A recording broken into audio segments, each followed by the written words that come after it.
I am the Tofu Golem. Please enjoy the video. You begin by ensuring your history is actually available. Check settings for messages in iCloud and confirm the same Apple ID is signed in on your devices. Once done, open the Messages app and pick the conversation you want to search. You're starting now, so don't waste time toggling obvious options. Instead, tap the top of the conversation to reveal the contact details and options. This makes older messages accessible and prepares the thread for precise searching and scrolling. You now perform the middle work, search and navigation. Pull down in the main messages list to reveal the search field and enter a keyword, contact, or date fragment. Results show matches across threads. Once you tap a result, messages jump straight to that spot in the conversation. If you're manually scrolling, press and hold messages to reveal exact timestamps so you know where you are.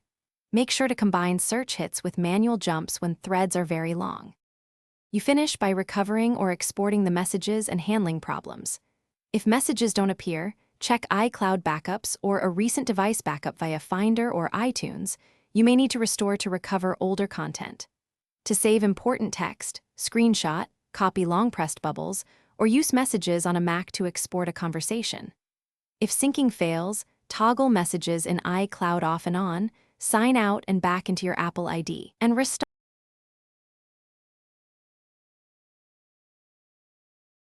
Thanks for watching. Consider subscribing if we helped you today.